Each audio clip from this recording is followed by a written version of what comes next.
Você já reparou que quando alguém está em algum segmento religioso, se essa pessoa precisa de uma bênção, de uma cura, e ela pede com muita fé naquele local, naquele ambiente religioso, e quando a cura acontece, o mérito é da igreja. Mas quando a cura, quando a bênção não vem, a culpa é do fiel. Eu gostaria de pensar e refletir sobre essa temática com um pano de fundo de uma parábola bastante conhecida, a parábola do semeador. Olá, tudo bem? Seja bem-vinda, bem-vindo ao Entre Linhas da Fé. Eu sou o pastor Cleiton e este canal tem como objetivo encontrar nas entrelinhas do texto bíblico respostas para um mundo cada vez mais carente de afeto, de acolhimento, de solidariedade, de esperança, de fé mesmo. E se porventura essa mensagem abençoar a sua vida, inscreva-se no canal, porque aí toda vez que tiver uma mensagem nova, ela vai chegar para você. E se você gostou da mensagem, claro, deixa o seu gostei, porque isso ajuda muito o canal. Também o seu comentário ajuda muito, mas o que ajuda mais ainda é você compartilhar com pelo menos 5 pessoas, porque quando você compartilha essa mensagem, a plataforma entende que a mensagem teve relevância para você. E se você quis compartilhar com 5, 10 pessoas, é porque realmente é muito relevante. Então a plataforma mesmo, ela própria manda para centenas, milhares de pessoas, o que é muito bom. E eu vou te agradecer muito também por essa gentileza. Vamos então ao texto bíblico?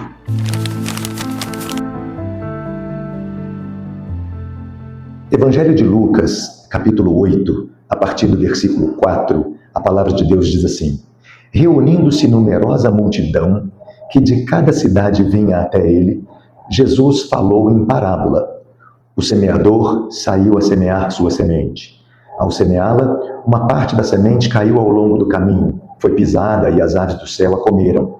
Outra parte caiu sobre a pedra e, tendo germinado, secou por falta de umidade. Outra caiu no meio dos espinhos, e os espinhos, nascendo com ela, abafaram-na. Outra parte, finalmente, caiu em terra fértil, germinou e deu fruto ao cêntuplo, ou a 100 por 1.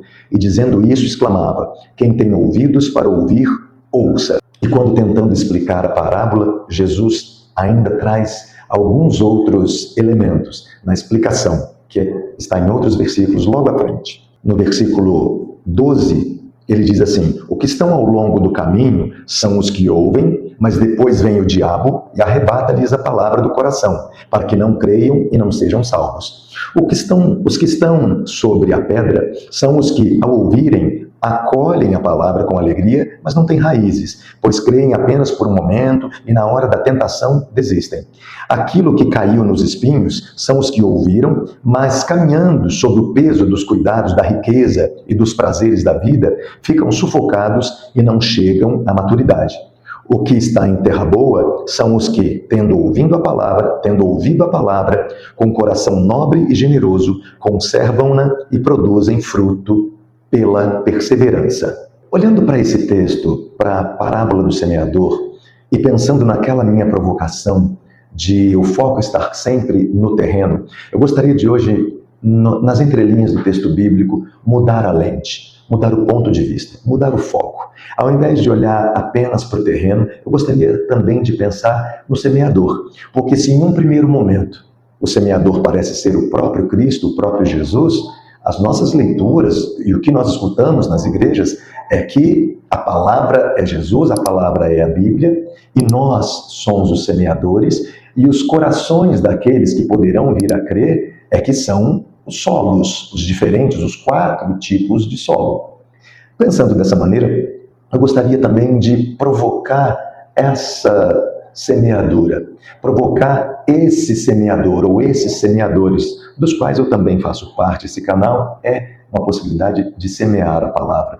Mas eu gostaria de nos provocar, então, de provocar os semeadores, de provocar os pregadores, com a seguinte questão: será que não germina sempre por causa do coração humano? Será que a culpa de alguém é porque de repente estava ali, ouviu a palavra, mas foi tirada pelo diabo, esses pássaros que passaram e pegaram a mensagem pelo caminho? Não teria o pregador, o semeador, responsabilidade por ter jogado a semente pelo caminho e não escolhido o lugar certo ou o tempo certo? Será que quando cai pela pedra tem pouca profundidade, porque recebeu com alegria, mas não teve raízes? Será que a mensagem foi tão bem pregada e ela é tão bem lida, bem interpretada, que essa semente vai germinar mesmo na tribulação, mesmo na hora da tentação? Será que essa mensagem estará colocada a tal ponto que tudo que o mundo tem de bom para oferecer, os prazeres e as riquezas, não terão potência para retirar a mensagem do coração humano? É sobre isso que eu quero falar.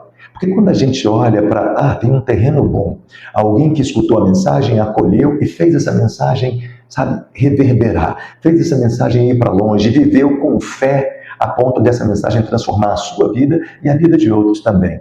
Mas eu quero pensar no semeador.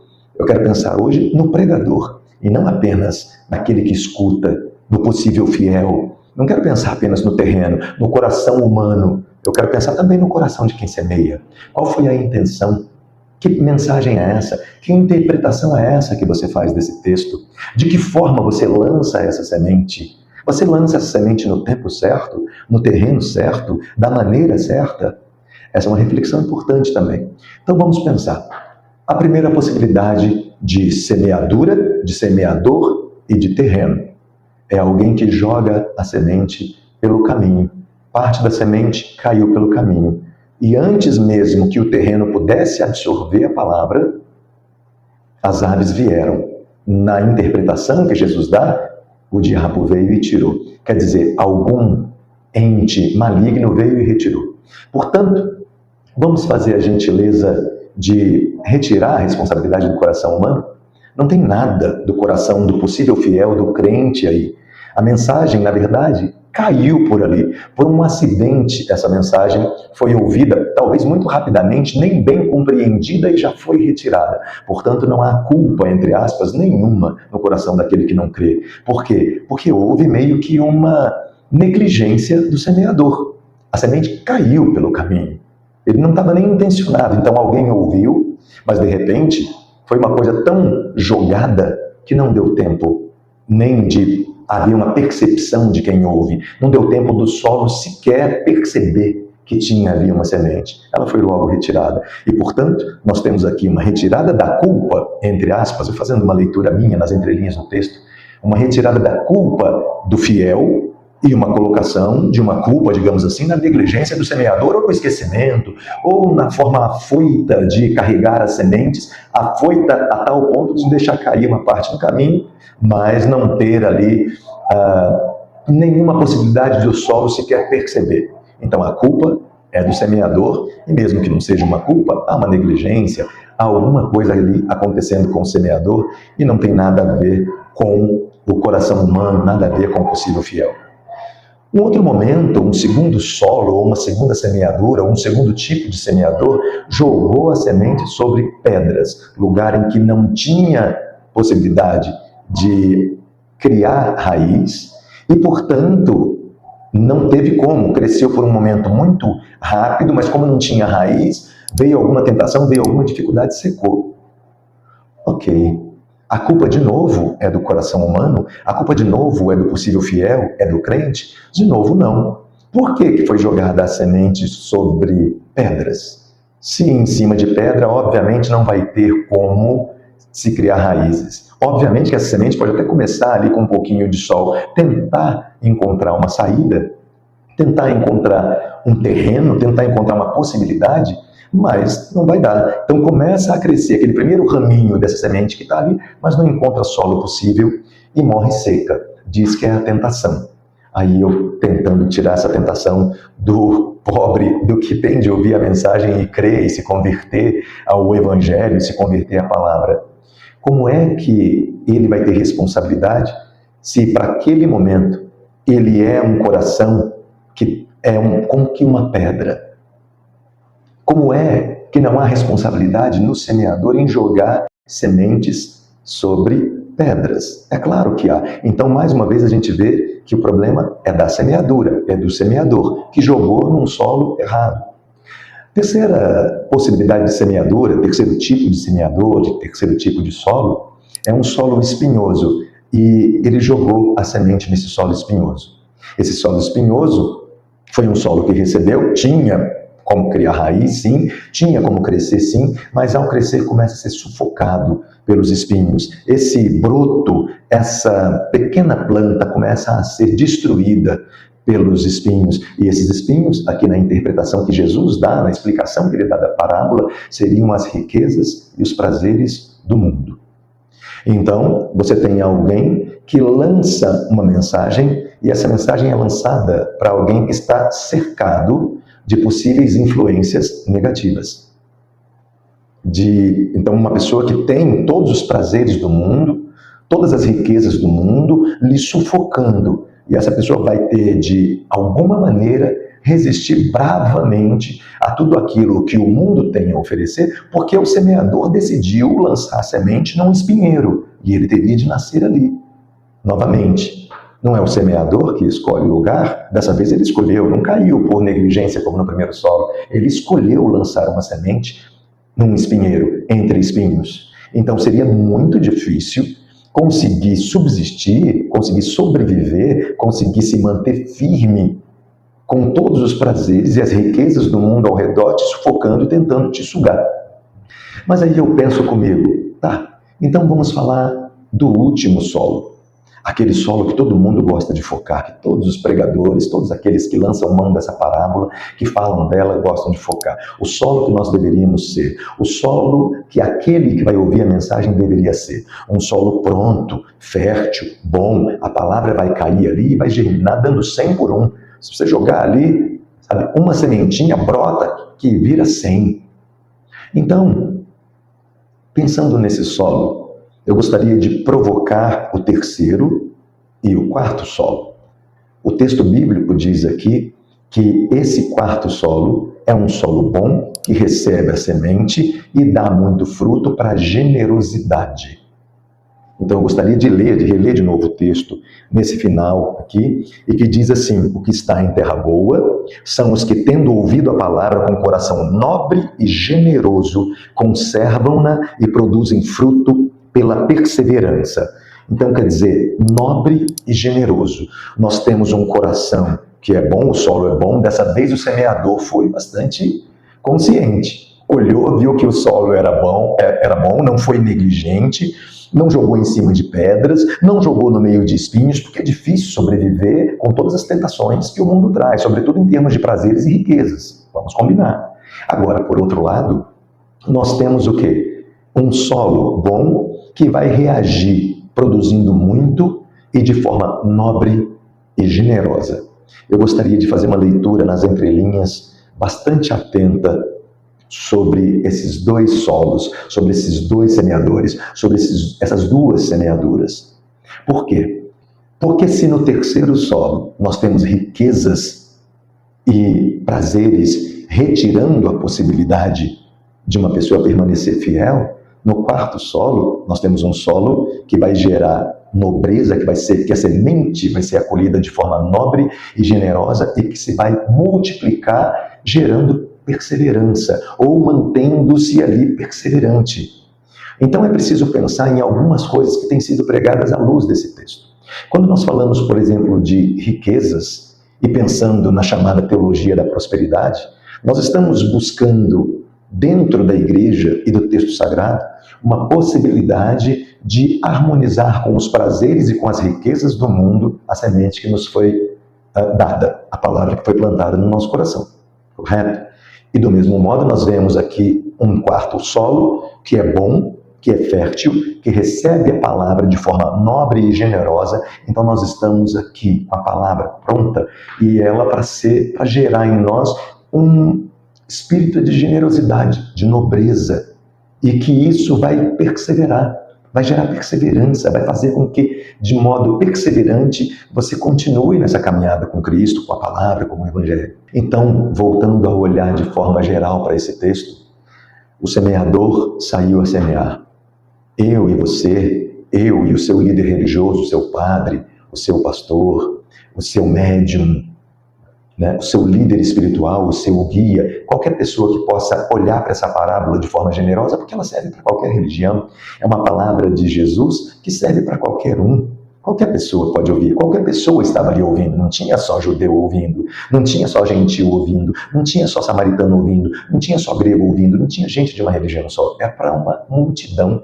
Jesus continua trazendo exemplos riquíssimos para uma multidão, a ponto do Gandhi, líder hindu, dizer, como já falei outra vez, que se todos os livros do mundo se perdessem, mas restasse o Sermão da Montanha, que é uma mensagem de Jesus, a humanidade estaria salva. Então aqui eis uma parábola que pode servir também de ensino para qualquer religião, para qualquer religioso, para qualquer semeador. Para mim, para você que semeia, para o teu líder espiritual que semeia, para muitos líderes que a gente vê na TV, na internet e na vida real, em quaisquer templos, em quaisquer espaços religiosos. Então nós temos uma semente que, por negligência do pregador, por negligência do semeador, caiu no lugar errado. Não há culpa do fiel, não culpe o coração alheio, porque a mensagem não vingou. Foi uma mensagem que você deixou cair, você não esteve atento, eu não estive atento. Caiu por negligência nossa no meio do caminho. O pássaro passou, retirou a semente, comeu, levou embora, acabou. Não teve como o solo ter tempo, não há culpa do possível fiel. Segundo solo, uma pedra. Também estou eu aqui, tentando pregar para convertido, tentando mudar alguém de religião para que ele creia da minha forma.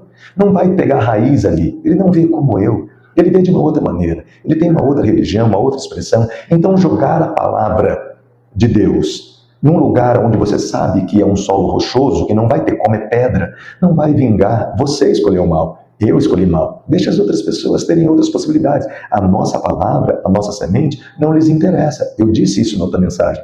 Um judeu reconheceu que Jesus é muito importante, mas que não é o Messias. Então o Antigo Testamento, que nos serve como história, não é o nosso livro de regra de fé e prática, porque é do judeu e ele não reconhece que o Cristo da fé veio dali, o Messias veio dali. Não.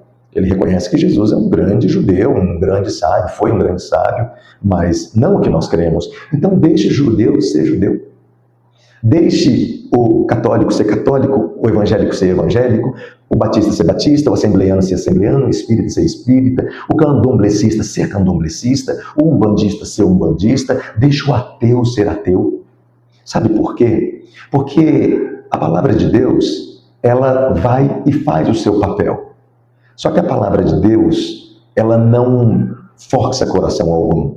E há um problema no semeador, no pregador, em jogar a semente, primeiro em deixar a semente cair, negligência em cair no meio do caminho, não procurou, não escolheu o tempo nem o lugar para semear, caiu por acidente, tudo bem, talvez seja um erro dele, caiu por acidente.